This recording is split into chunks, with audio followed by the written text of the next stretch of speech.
While other hopefuls have petitioned the National Democratic Congress's Council of Elders to review downwards the cost of filing fees for the party's flag-bearer race, former President John Mahama has picked his nomination form. The form was picked on his behalf at the party headquarters in Accra today by supporters from the Asutsuare constituency in the Ashanti region who bore the cost of the form. The group explained that their gesture was to fulfill a promise they made to the flag-bearer hopeful during his Ashanti regional tour. The former Asutsuare Mampon MC Alhaji Nuruddin Hamid led the group.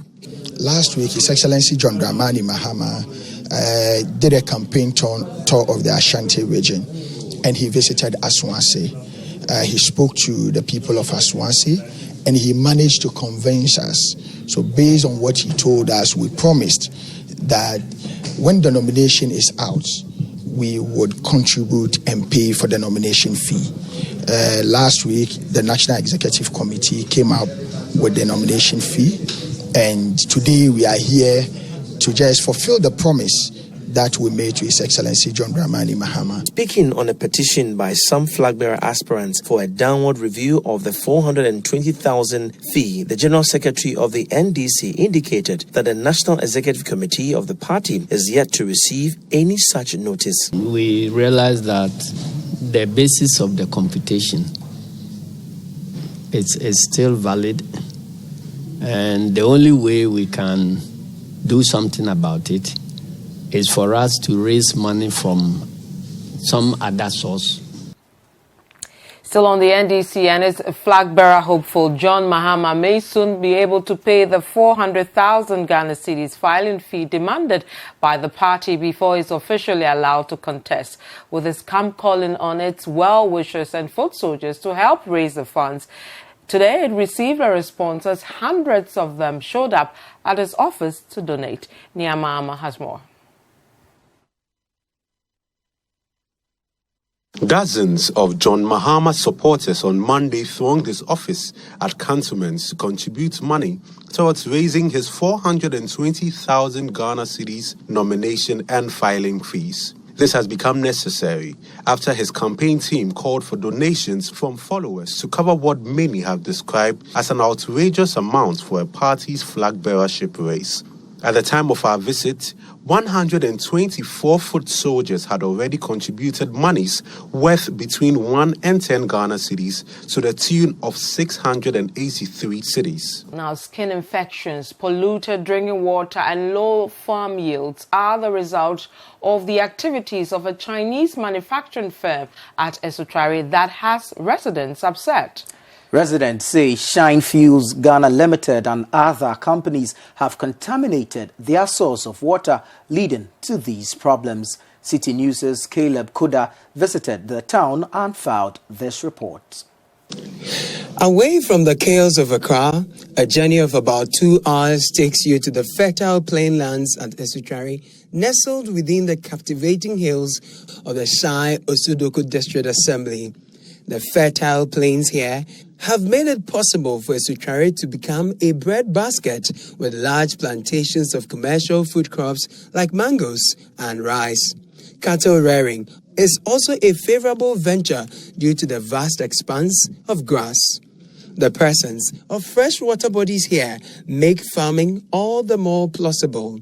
Asutsuare is also a magnet that attracts manufacturing companies in agro-processing and industrial products like paints, which serve as avenues for jobs for the locals. However, it will seem marrying the commercial activities of some of the companies and environmental sustainability has become difficult, and some of the locals here are not enthused about the situation. I met some of them who tell me the disposal of industrial waste by manufacturing company Shine Fuels is affecting them negatively, while accepting that his company Shine Fuels disposes wastewater as we found. Corporate Affairs Manager for Shine Fuels, John Ewuku Jivenu, discredited the impact of it as narrated by the residents.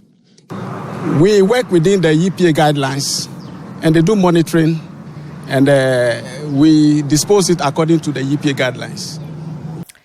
Now, following City News' reportage on the frequent land guard attacks at Gbetsile in the Katamanso municipality in Tema, the police has broken its silence on the matter.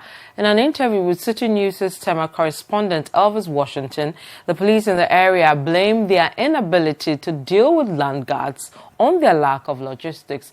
There's more in this report.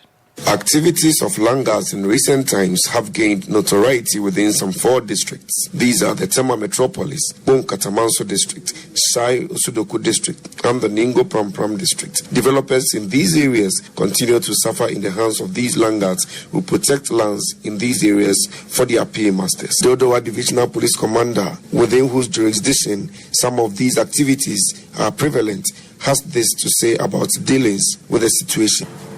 Are relatively new here.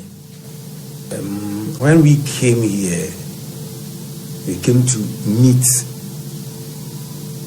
land issues.